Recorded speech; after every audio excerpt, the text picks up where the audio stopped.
Commander Veller stood on the bridge of his warship and looked at the blue planet below. Earth, such a small world. Such weak creatures living on it. He had conquered 47 worlds in his long career. This would be the easiest one yet.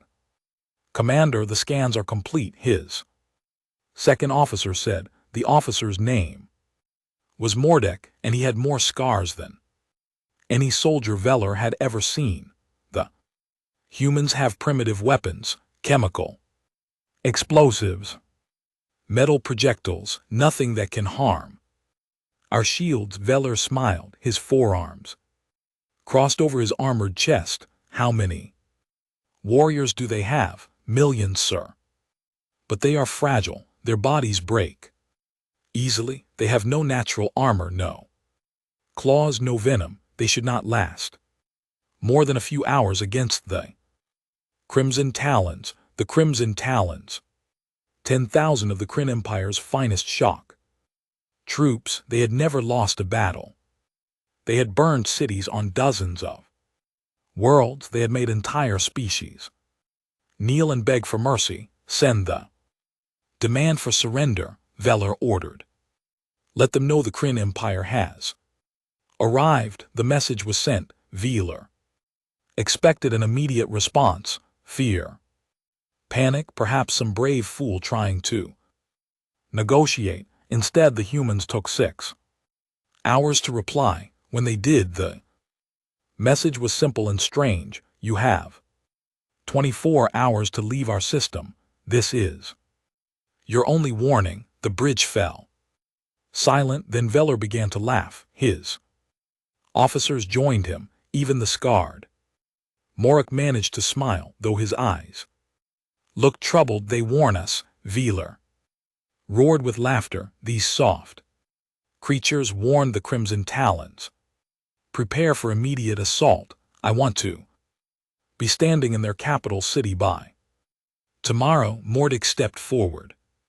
Commander, perhaps we should study them more. The way they responded. Enough.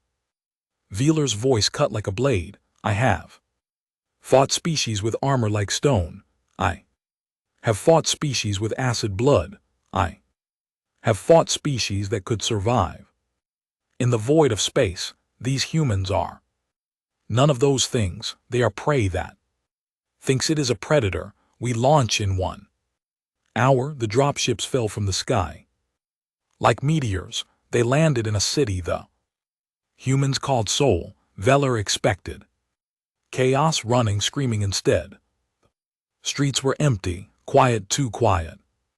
Where are they? One of his soldiers asked. The answer came in fire and thunder. Human weapons opened up from every building. The bullets bounced off crit armor, but there were so many of them, thousands of rounds every second.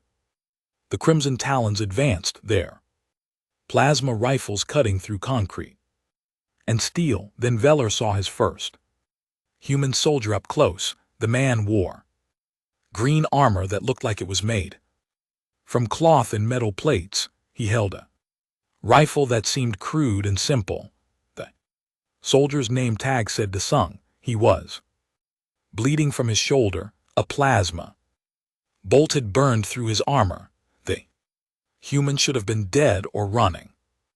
Instead, Dasau raised his rifle and fired. The bullet hit a Kryn soldier in the neck joint, the one weak spot in the armor. The soldier fell. Impossible. Veller whispered. That was a lucky shot. But it was not lucky. Another human soldier appeared. Then another, then dozens. They moved like they knew exactly where the Kryn weak points were. They fought with cold precision. When they were injured, they kept fighting. When they should have retreated, they held their ground. A human medic ran across open ground to reach a wounded soldier. Veller saw her name tag, Juan. He ordered his gunner to fire. The plasma cannon hit her directly in the chest. The blast should have vaporized her. G1 flew backward and crashed into a wall. Her armor was burning. Veller waited for her to die. Instead, she got up. She was coughing blood, but she got up. She pulled the wounded soldier to cover. Then she picked up her rifle and shot 2 Kryn soldiers before disappearing into a building. What are these creatures? Mord said quietly. Beside him, the battle continued for 8 hours. 8 hours. That felt like 8 days. The Crimson Talons pushed forward, but the humans made them pay for every meter. They used their buildings as fortresses. They used their vehicles as bombs. They fought from the sewers and the rooftops. They never stopped. Vila lost 100 soldiers, then 200, then 500. Numbers that should not be possible, not against a primitive species, not in a single battle. Commander, we need to pull back. Mordek urged. We need to reassess. No. We are the Crimson Talons. We do not retreat from prey, but the humans were not prey. They were something else. Something the Kryn had never encountered before. They did not fight like soldiers, following orders. They fought like every single one of them had decided that dying was acceptable if it meant taking a Kryn warrior with them. A human soldier charged directly at Vila's position. The soldier had no legs below the knees. He had lost them to an explosion. He was crawling on his hands, pulling himself forward, still firing his rifle, still fighting, still refusing to die quietly. Vila shot him, but the image stayed in his mind. As night fell, Vila realized something terrible. He had started the day with 10,000 soldiers. Now he had less than 3,000, and the humans were not slowing down. If anything, more of them were arriving. Soldiers who should have been across the planet somehow appearing in the battle, fighting with weapons they pulled from dead comrades, fighting with captured Kryn weapons, fighting with pieces of broken metal if they had nothing else. Retreat to the ships.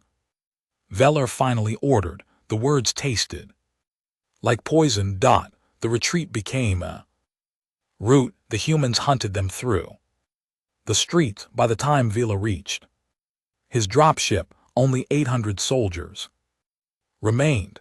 800 from 10,000 in one day in one city.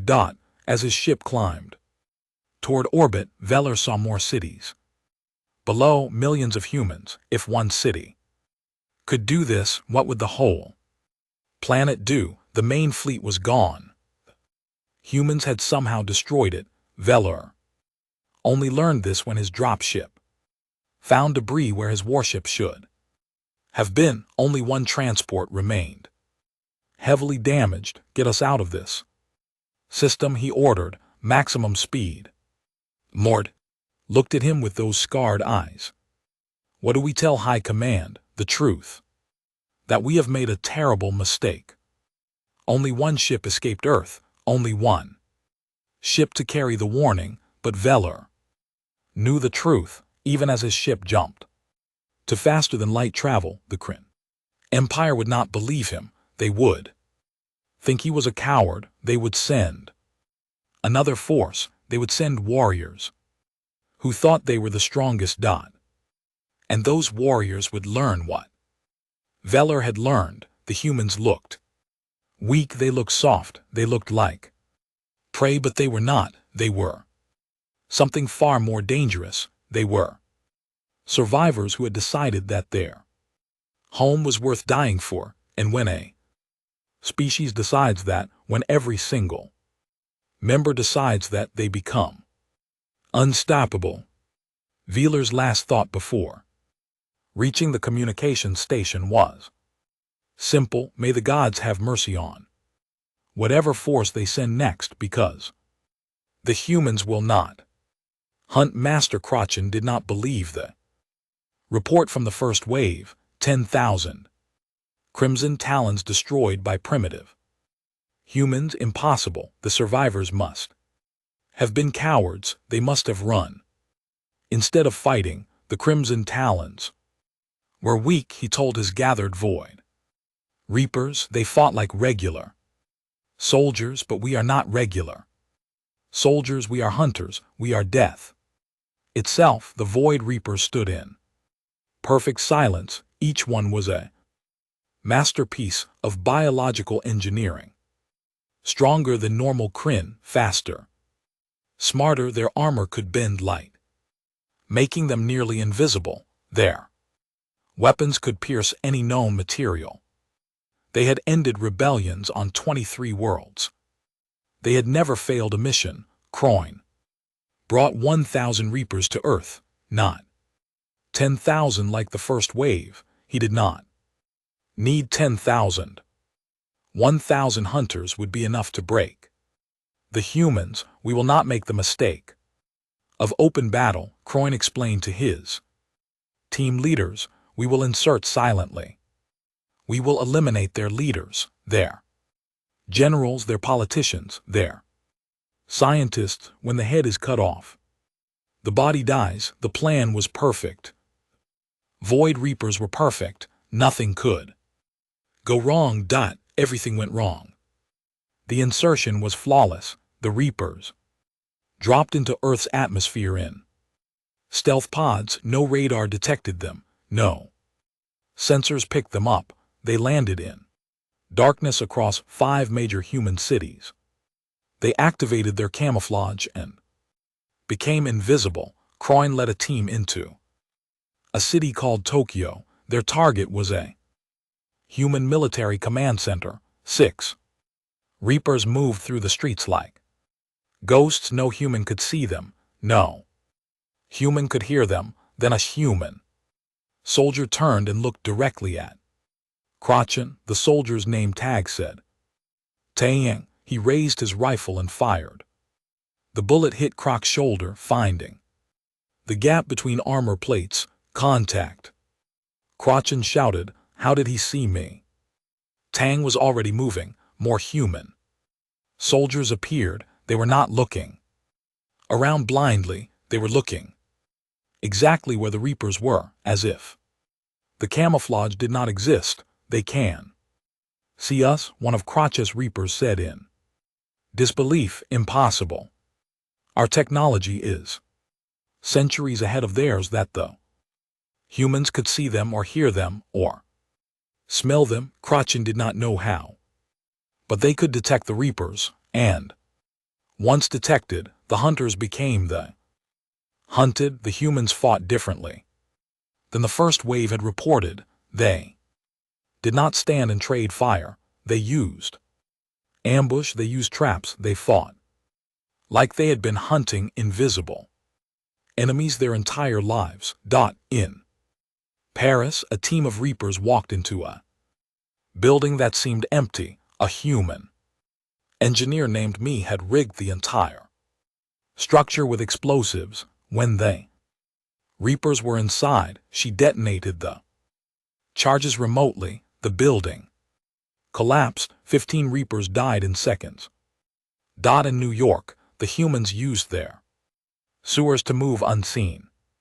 The Reapers could track heat signatures, but the humans learned to mask their heat. They wore cooling suits. They moved through cold water. They attacked from directions that should have been impossible. In Mumbai, a Reaper team cornered what they thought was a group of human civilians. One of them was a man named Hunan. He was protecting his wife and 2 children. He had no military training. He worked in an office building. Jun killed 3 Reapers with a metal pipe and a homemade explosive. When the 4th Reaper shot him in the chest, Hijin grabbed the Reaper's arm and held on until other humans arrived. He died, making sure the Reaper could not escape. His family survived. Krachin could not understand it. These were not soldiers. Even the soldiers were different from any warriors he had fought before. They worked together like a single organism. When one human fell, another took their place instantly. They learned from every encounter. They adapted. After 1 week, Krachan had lost 300 Reapers. After 2 weeks, 500 were gone. His teams were being eliminated faster than they could eliminate targets. Huntmaster, we need extraction. His second-in-command said, "We are losing this fight. We are Void Reapers. We did not lose, but they were losing for the first time in their history. The Void Reapers were being outmaneuvered. The humans had turned every city into a killing ground. They knew their own territory better than the Reapers could ever learn it. They used their buildings, their vehicles, their infrastructure as weapons. A human combat engineer named Me became legendary among the surviving Reapers.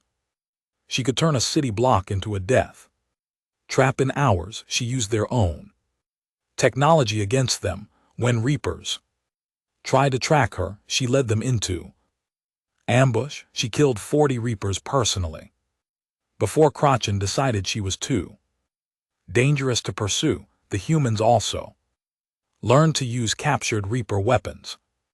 A human soldier named Boyang picked up a fallen Reaper's rifle and figured out how to use it in minutes. She taught others. Soon, humans were fighting both their primitive weapons and advanced Krimen technology. Krachan realized the terrible truth. In the 3rd week, the humans were not just defending, they were hunting. They tracked Reaper movements. They predicted Reaper tactics. They set traps that showed an understanding of Kryn psychology that should not be possible.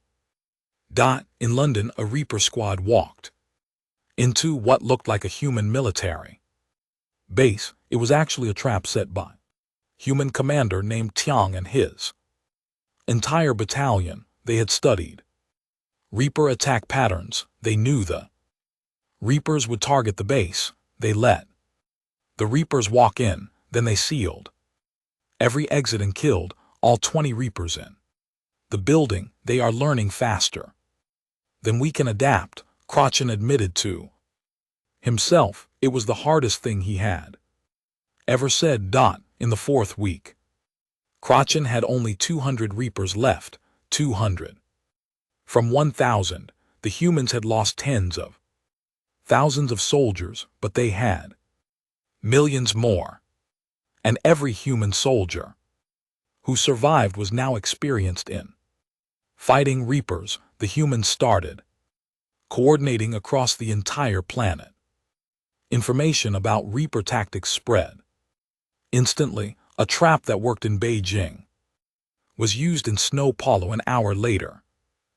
Weapon effective in Sydney appeared in Moscow the next day. They communicate too well, Krachan said. They share information too quickly. How is this possible? His technical officer explained. They have a global information network, billions of connected devices. Every human can share data with every other human almost instantly. Croin felt cold fear for the first time in his life. The Kryn Empire controlled information carefully. Knowledge was power, so knowledge was restricted, but humans shared everything. Every soldier knew what every other soldier knew. Every victory was everyone's victory. Every tactic was everyone's tactic. The final battle happened in Seoul, where the first wave had fallen. Croin led his last 50 Reapers in a desperate attempt to destroy a human command center. If they could take out the human leadership, perhaps the war could still be won. They never reached the command center. The humans were waiting, hundreds of them, led by soldiers who had fought both the first wave and the Reapers, soldiers who knew every Kryn tactic, soldiers who were no longer afraid. Krachan fought Like a demon, he killed 12 humans. Personally, but for every human that fell, 2 more appeared, they kept coming, they never stopped coming. Human soldier put 3 bullets in Crowhen's chest. The hunt master fell to his knees. He looked up at the soldier. The name tag said, Taeyang, the same soldier who had seen through his camouflage on the first day. How, Croin? Coughed blood. How did you defeat us? Tiang looked down at him without mercy. You came to our home, you thought you were hunting us, but this is our world. We know every street, every building, every shadow. You were never the hunters, you were always the prey. Crochin tried to speak, but his communication device crackled first. It was a transmission from orbit. The support ships were under attack. Humans had somehow reached space with their primitive rockets and were destroying the Kryn fleet. Impossible. Croin whispered, but he knew the truth. Nothing was impossible for these creatures. They adapted. They learned. They never gave up. His last transmission to High Command was simple. They are not soldiers, they are all soldiers. Every human is a warrior. Do not send more troops, do not they? Transmission ended. Tiang had crushed the communication device. No void. Reapers returned home, not 1,000 of the Kryn Empire's most elite hunters disappeared on Earth. The planet that should have been an easy target had become a graveyard. And somewhere in the Kryn capital, the High Command received Crocus's final message. They did not understand it. They thought the Reapers had failed because they had underestimated human numbers. Send the executives, the War Council decided. Send the psychic warriors, they will break the human will to fight. They still did not understand. The humans did not need will to fight. Fighting was what they did. It was what they had always done. It was what they would always do when someone threatened their home. Executor Prime Shakrov did not walk. He floated 6 in above the ground, surrounded by an aura of psychic power that made the air shimmer. He was old, ancient. He had lived for 300 years, and he had ended wars with a thought. The Crimson Talons were brutes, he said to his gathered executives. The Void Reapers were hunters, but we are gods. We do not fight with weapons, we fight with the mind. We will break these humans before we even touch their planet. 100 executives descended on Earth. Each one could crush a tank with their mind. Each one could read thoughts, plant fears, and destroy wills. They were the Kryn Empire's ultimate weapon. They had turned entire populations into slaves without firing a shot. The executives did not hide. They did not sneak. They descended in broad daylight, floating down from the sky. Like dark angels, they landed in major cities across the globe. They expected humans to feel their power and fall to their knees in terror. Instead, they felt resistance, mental resistance. Shakrov stood in the center of Moscow and reached out with his mind. He would crush the will of every human in the city. He would make them see their worst nightmares. He would break them. His psychic wave hit a wall. Impossible, he whispered. Then he felt her, a human mind that burned like a star, strong, focused, shielded. The woman's name was Sububin. She was young, barely 25 years old, but her mind was like steel. You cannot break us, Subin's voice echoed in his head. We are stronger than you think. Shakrov pushed harder. His psychic power could level buildings, but Sabin's shield held, and behind our shield he felt others, Hundreds of human minds all shielded already. They have psychics, one of his executives reported from Tokyo. The humans have developed mental abilities. This should not be possible. Psychic powers took thousands of years to evolve. Humans were too young, too primitive, yet here they were fighting with mental abilities that matched executor training, but it was more than that. Even the humans without psychic powers were resistant. Their minds were chaotic, unpredictable. When an executor tried to read their thoughts, they found a storm of emotions, memories, and ideas that made no sense. Human minds did not work like Kryn minds. They could not be easily controlled. In London, an executor tried to dominate a human soldier named Yang. The executor pushed his will into Yang's mind, expecting easy conquest.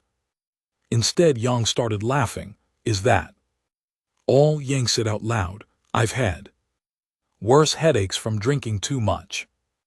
The executor pushed harder. Yang stopped laughing and raised his rifle. Get out of my head. He shot the executor 3 times. The psychic shields protected the executor from the first 2 bullets. The third one got through because the executor was too shocked to maintain concentration. The humans were not just resistant. They were learning to fight back. A human scientist named Nari was studying captured executor equipment. She was not a psychic, but she understood physics. She understood waves and frequencies and resonance. Within 2 weeks, she had built a weapon. It was crude, it was ugly, but it worked. When activated, it sent out a pulse that disrupted psychic abilities. Any executor within range suddenly lost their powers. The first time the weapon was used, 3 executives died. They had relied on their powers so much that without them, they were just ordinary Kryn soldiers, and ordinary soldiers did not last long against humans. Jakrov realized the war was not going as planned. He gathered his remaining executives and decided to target the human leadership directly. If they could kill the generals and the presidents and the commanders, the humans would fall into chaos. They identified a target, a human military commander named Wang. He was coordinating the defense of the European sector. He was not a psychic. He had no special powers. He was just a soldier who had risen through the ranks by being smarter than everyone else. Jakrov and 5 other executives went to kill Wang personally. They found him in a command bunker deep underground. The bunker should have been easy to breach. Executives could walk through walls, could bypass any security, could kill anyone they wanted. But Wang was ready. The bunker was lined with Nari's resonance devices. The moment the executives entered, their powers vanished. They became ordinary, vulnerable. Wu Wang stood in the center of the command room. He held a simple pistol. Around him were 20 human soldiers. None of them were psychics. None of them had special powers. I've been waiting for you, Wang said calmly. Jakrov tried to reach for his power. Nothing. The resonance field blocked everything. He was defenseless for the first time in 300 years. You relied too much on your gifts, Wang continued. You forgot how to fight without them. That is your weakness. The battle was short and brutal. The 6 executives tried to fight with their physical strength, but they were old. They had not trained their bodies in centuries. The humans cut them down like wheat. Jakrov fell last. He looked up at Wang with dying eyes. We are gods. You are nothing. How do you win? Wang knelt beside him. You are not gods, you are just soldiers with special abilities. And we have fought soldiers before. We have fought enemies with better technology, with better weapons, with better armor. We always find a way to win. Do you know why? Jackruff could not answer. He was dying too fast. Because we adapt, Wang said quietly. You come at us with strength, we learn to dodge. You come at us with stealth, we learn to see. You come at us with psychic power. We learn to shield. Whatever you bring, we will find an answer. That is what humans do. We survive. The executives fell one by one across the planet. Some were killed by human psychics like Subbubin, who had learned to turn their own powers against them. Some were killed by Nari's resonance weapons. Some were killed by simple bullets and explosives from soldiers who did not need powers to fight. In Beijing, an executor tried to take over an entire military base by dominating the minds of the soldiers, but a human psychic named Subbubin was waiting. She had learned to create a feedback loop. When the executor tried to dominate the soldiers, his own power was reflected back at him. His mind broke under the strain. In New Delhi, 3 executives tried to cause mass panic by projecting fear into the civilian population, but humans had something. The Kruj. Yes, the humans felt fear, but they fought through it. They protected each other. They refused to give in to terror. A civilian named Iman, who had no combat training, shielded children from an executor's fear projection. The executor made him see his worst nightmares. Yan screamed. He cried, but he did not move. He stood between the executor and the children until human soldiers arrived. After 1 month, 70 executives were dead. After 2 months, 90 were gone. Jackruff was dead. Executives who remained were running, hiding, trying to escape a planet they had expected to conquer in days.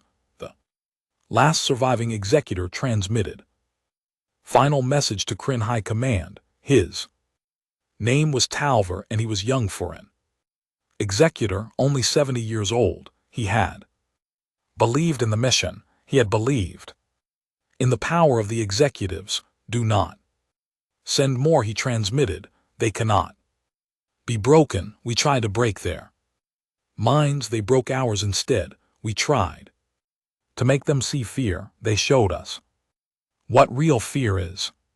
These creatures. They are not fighting for conquest. They are not fighting for glory. They are fighting for survival, and nothing is more dangerous than a creature that fights to survive. The transmission ended. Talver was killed 3 hours later by human soldiers in Sydney. His body was found surrounded by resonance devices. He had been running from them, trying to escape their effect, but the humans had placed the devices everywhere. There was nowhere to run. No executives returned home. 100 went to Earth. 100 died on Earth. In the criminal, the High Command finally began to understand the truth. 3 waves, 3 failures, but they could not accept it. They could not believe that humans were this dangerous. Send the World Breakers. The War Council ordered, send the fleet. We will not land on their planet. We will burn it. From orbit, we will turn their world to glass. One council member, an old general who had fought in the ancient wars, spoke up, and if that fails, the others looked at him like he was crazy. It will not fail, the War Council leader said. Nothing survives orbital bombardment, nothing. But the old general remembered something. He remembered that 3 times now the Kryn Empire had sent their finest, 3 times nothing had returned, he said. Nothing more, but he thought, what if we are fighting something that cannot be defeated with force? What if we are fighting something that only gets stronger the harder we try to break it?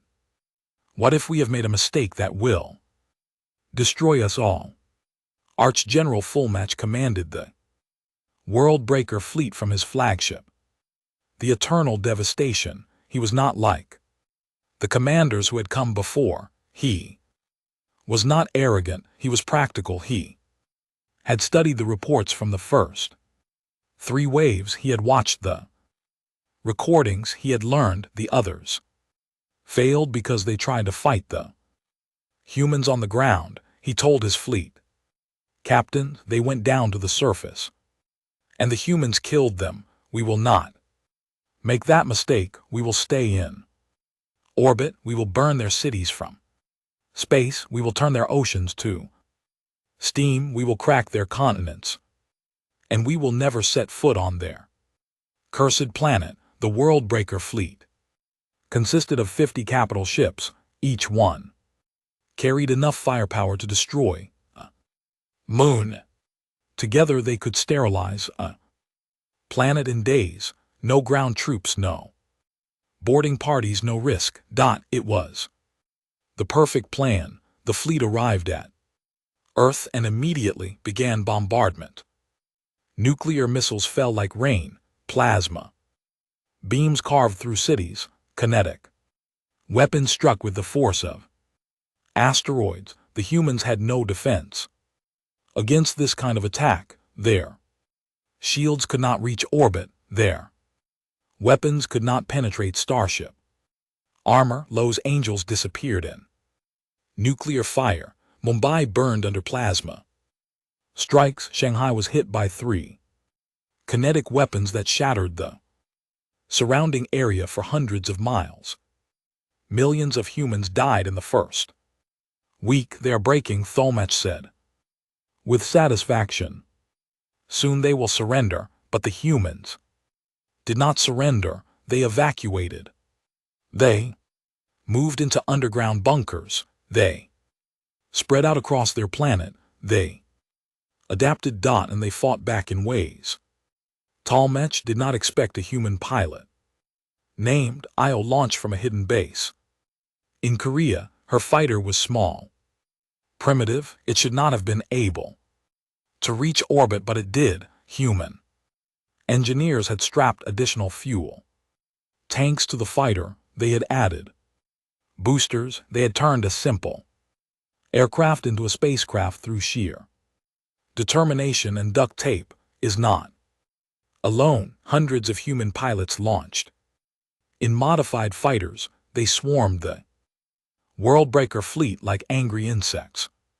Their weapons could barely scratch the hull of a capital ship, but there were so many of them, and they were not trying to win through firepower. They were buying time, while the fighters kept the World Breakers busy. Human Naval Commander Kimin led a different kind of attack. The humans had orbital stations, small research platforms that the Kryn had ignored because they seemed harmless. Kaiwung men had turned them into weapons. The stations launched debris, scrap metal, broken satellites, old fuel tanks, anything that could be accelerated to high speed in space. Speed equals energy. A piece of metal traveling at orbital velocity hits like a bomb. The debris storm hit the World Breaker fleet like a shotgun blast. Ships that could survive nuclear weapons were damaged by flying trash. Sensors were blinded. Communication arrays were destroyed. One capital ship lost its main engines when a destroyed satellite crashed into its propulsion system. Impossible, Fulmach roared. They are fighting us with garbage, but it was working. The humans had no advanced weapons, no energy shields, no faster than light drives, but they had billions of tons of orbital debris, and they knew How to use it, a human engineer named Bora was leading the debris operations. From a hidden station, she had been a civilian satellite engineer before the war. Now she was a weapon designer. She calculated trajectories, she timed releases, she turned the space around Earth into a minefield. Target the eternal devastation, she ordered. Their command ship, debris struck Thal. Mock flagship, the shields held, but the constant impacts drained power. The ship had to divert energy from weapons to shields. The bombardment of Earth slowed. The war turned into a siege. The humans could not destroy the fleet. The fleet could not effectively bombard the planet while defending against debris attacks. Weeks turned into months. Both sides were bleeding. Both sides were losing resources, but the humans had one advantage. They were on their home world. Every factory was building weapons. Every scientist was developing new technology. Every person was contributing to the war effort. The world breakers were far from home, far from resupply, far from reinforcements. Kaiung men developed new tactics. Human ships started launching from hidden bases and attacking in hit-and-run strikes. They were smaller than Kren vessels, weaker, but faster. They would dart in fire missiles and run before the world breakers could respond. They fight like cowards, Tomech complained, but cowards do not charge warships with makeshift weapons. Cowards do not continue fighting when millions of their people have died. The humans were not cowards. They were survivors, and survivors do whatever it takes to win. A human pilot named Issel became legendary. She had survived 30 combat missions. She flew a fighter that was held together with patches and prayers. She had personally destroyed 2 Kren destroyers and damaged a battleship on her 31st mission. Her fighter was hit. The engine died. Life support failed. She was drifting in space, slowly running out of air, but she was drifting toward the eternal devastation. I made a choice. She used her last bit of fuel to aim directly at Tomech's flagship. Her fighter was equipped with a nuclear warhead, a small one meant for ground targets. It would barely scratch a capital ship shields unless it detonated. Inside the shield perimeter, Essel's fighter crashed through the shield at the exact moment the shields flickered. Laura had hit the ship with debris at that same instant, forcing the shields to reset for a fraction of a second. It was impossible timing. It should not have worked, but it did. The nuclear warhead detonated against the hull. The explosion ripped through 3 decks. Tomech survived, but hundreds of his crew died. The eternal devastation lost power to its weapon systems. Thawech screamed in rage. He ordered every ship to focus fire on the location where EIL had launched, but she was already gone, dead, drifting in space. But her sacrifice had crippled his flagship. More human pilots followed her example. Not all of them had nuclear weapons. Some just aimed their damaged fighters at Kren ships and crashed into them at high speed. The impacts barely damaged the massive warships, but each attack forced the Kren to divert attention. Each attack bought time for other humans to act. Kongmin saw the pattern. Kren were adapting to the debris field. They were learning to predict the attacks. He needed something new, something unexpected. We need to take the fight to them, he told his commanders. We need to board their ships. Impossible, they said. We have no boarding craft, no breach equipment, no way to get through their armor. Then we will make a way, Kelman replied. Human engineers created breach pods from old cargo containers. They attached rockets. To them, they filled them with soldiers. In spacesuits, it was insane, it was. Desperate it should not work, 20 pods. Launched toward the nearest Kryn destroyer, 15 were destroyed by point. Defense 4 missed their target, 1. Hit, the pod smashed through the hull of the destroyer, the impact killed half. The humans inside, the other half. Stormed into the ship, they fought in zero gravity, they fought with weapons. That barely worked in the cold of space. They fought against superior numbers and superior technology. They lost all of them died, but before they died they destroyed the destroyer's reactor. The ship went dark, dead in space. More boarding attempts followed. Most failed. But each attempt taught the humans something new. Each attempt refined the tactics, and each attempt terrified the Kryn crew. The idea that humans would voluntarily crash into their ships, knowing they would probably die, was beyond their understanding.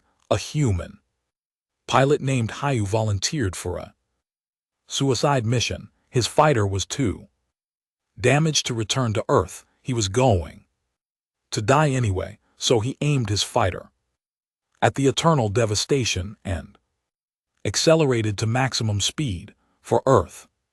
He transmitted his last words. Yansu's fighter crashed into the bridge of the eternal devastation. The explosion killed Arch-General Fullmatch instantly. The flagship lost command and control.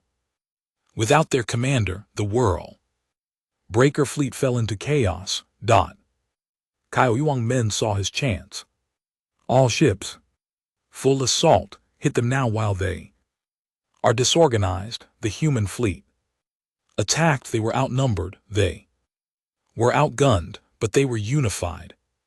They were coordinated, and they were fighting for their home. The battle raged for 6 hours. Human ships died by the dozens, but Kryn ships died too. Without Thatch leadership, the World Breakers fought as individual ships. Instead of as a fleet, the humans exploited every weakness. They targeted damaged ships. They focused fire. They used the debris field to their advantage. When the battle ended, the World Breaker fleet was destroyed. 50 capital ships reduced to burning wreckage. Hundreds of thousands of soldiers dead. The most powerful fleet in the Empire gone. The humans had won, but at terrible cost. Earth was scarred. Entire cities were gone. Millions were dead. The planet would take decades to heal, but it would heal because the humans survived. In the capital, the High Command received the news in silence. 4 waves, 4 failures. They had sent soldiers, hunters, psychics, and now a fleet. Nothing worked. The humans could not be conquered. There is only one option left, the War Council leader said. Quietly, everyone knew what he meant. The Emperor himself, Draven the Eternal. He had not personally led an army in 500 years. Emperor Ascendant Dran had ruled the Kryn Empire for 500 years. He was biologically immortal. He had conquered 40 star systems personally. He commanded technology that could reshape reality itself. He had never lost a battle. He had never retreated.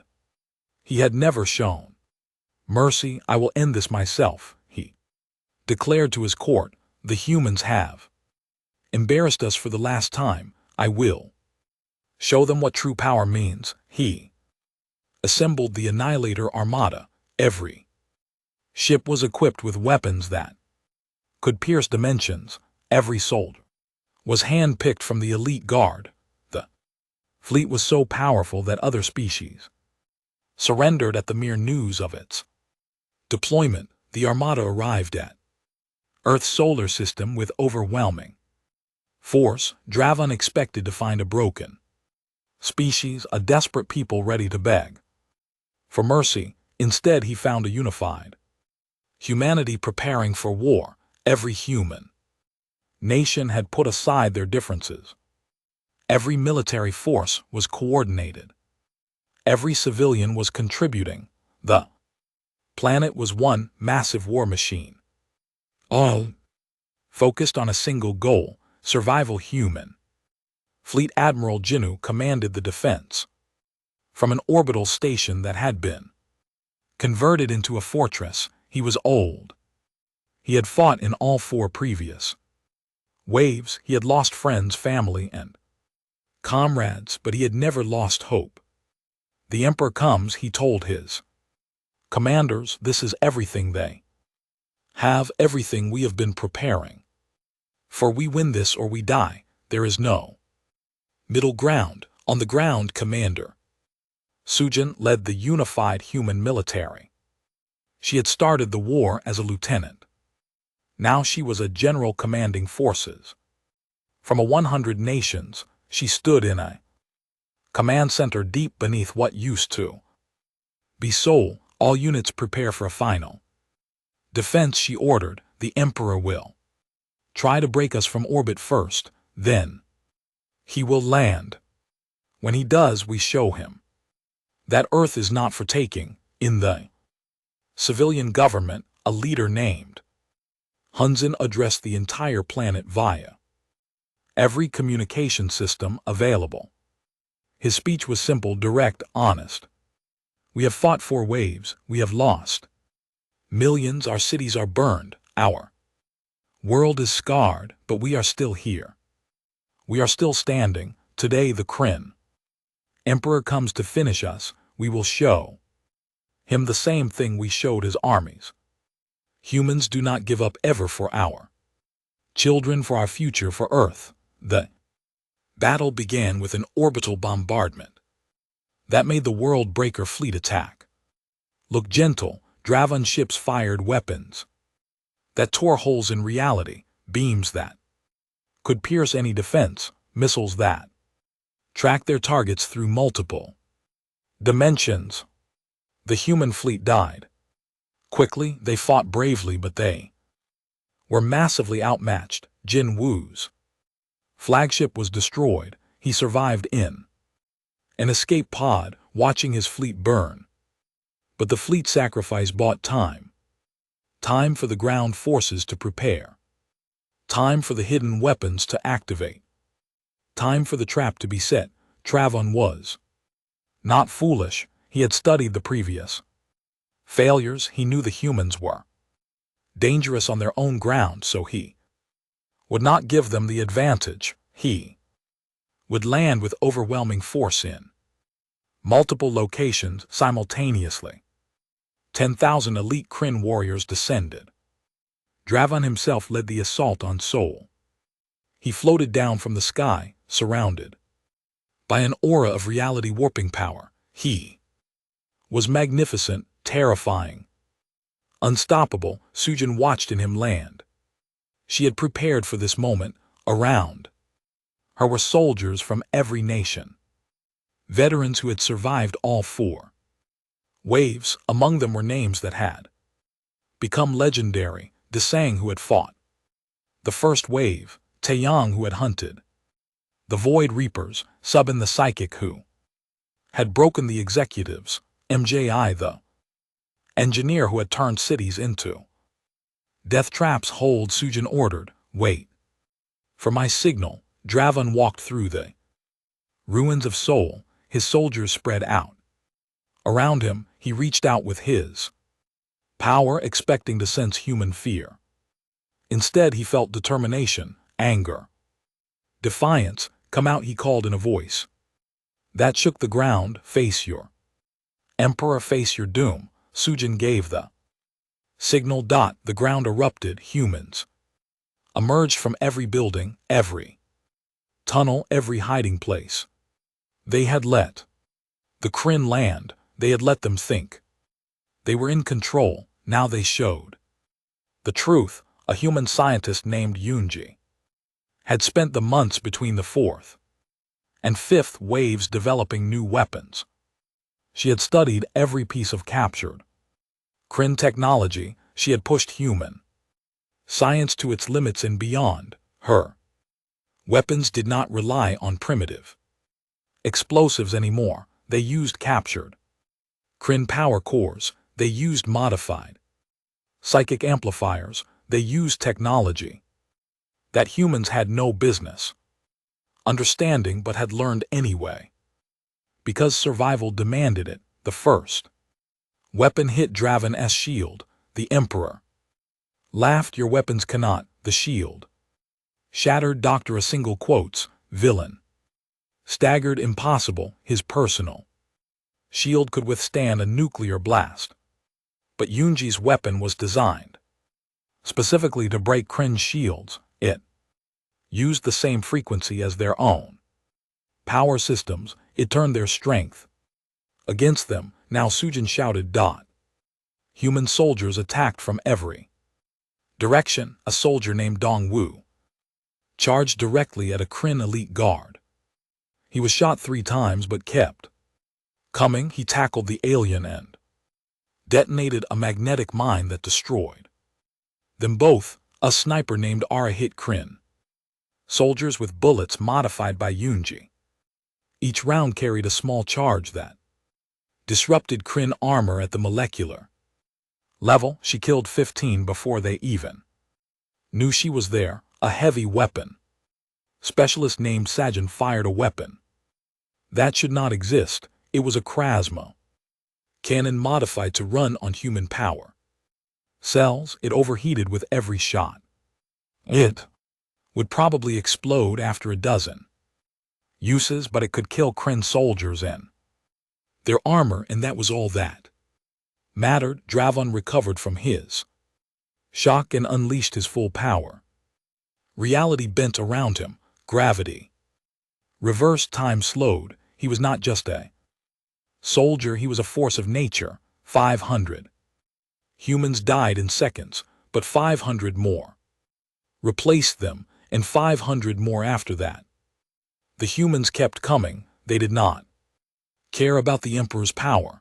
They did not care about their own lives. They cared about their home. Draven killed thousands, but tens of thousands attacked him. He was powerful, but he was still physical. He could still be hurt. He could still bleed. A human commander named Minyu led a strike team directly at Draven. They were the best soldiers humanity had. Veterans of all 4 previous waves. They knew Kryn tactics. They knew Kryn weaknesses. They had survived by being smarter, faster, and more determined than their enemies. For the ones we lost, Minyu shouted. His team attacked in perfect coordination. They used Yunji's weapons. They used captured crane equipment. They used human ingenuity and alien technology together. Draven killed 3 of them, then 5, then 10, but Minyu reached him. He carried a weapon that Unjai had called the last hope. It was a bomb, a very special bomb. It would detonate the Kryn power core inside Draven's own armor. It would kill everyone within 50 m, including Minyu. This is for Earth, Minyu said quietly. Draven realized what was happening. You would die just to kill me. Without hesitation, Minyu replied. The bomb detonated when the light faded. Draven was on the ground. His armor was shattered. He was bleeding. For the first time in 500 years, the Emperor was mortal. Human soldiers surrounded him. Not to capture, not to interrogate, to finish it. Draven looked up at them with ancient eyes. What are you? We have conquered hundreds of species. We have ended civilizations. But you are different. What are you? Sujin stepped forward. She had survived the entire battle. She was covered in blood, both human and CR. She looked down at the dying Emperor without pity. We are what happens when you threaten.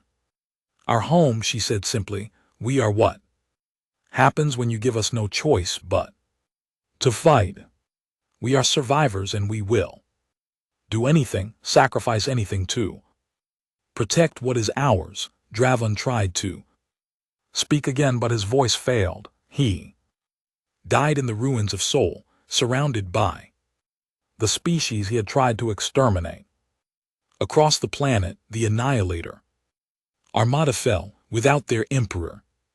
Without their command structure, they were just soldiers in a hostile world. Human forces destroyed them. Systematically, it took 3 days of brutal fighting, but when it was over, every Kryn soldier on Earth was dead. The few ships that tried to escape were destroyed by the orbital defenses. Jin Wu had survived in his escape pod. He had made it to a repair station. With a patched-together fleet, he ensured nothing left the system. News of the Emperor's death spread across the galaxy. Faster than light, the Kryn Empire fell into chaos. Other species that had been enslaved saw their chance. Rebellions erupted on 100 worlds. The mighty Kryn Empire, which had ruled for 1,000 years, collapsed in months. Humans did not celebrate, they mourned. Millions had died. Earth was devastated. It would take generations to rebuild, but they had survived. They had won. A year after the final battle, a memorial was built in Sol. On it were the names of every human who had died in the 5 waves. Millions of names, but humanity insisted on one more name: Mork the Kryn lieutenant who had tried to warn his commander, the one alien who had seen the truth. Other species approached Earth cautiously. They sent ambassadors. They offered alliances. They were afraid, but they were also respectful. The humans defeated the Kryn, they said to each other. They defeated 5 waves. They killed the Emperor himself. We should not make them our enemies. Human diplomat named Jiwan, the same medic who had survived the first wave, met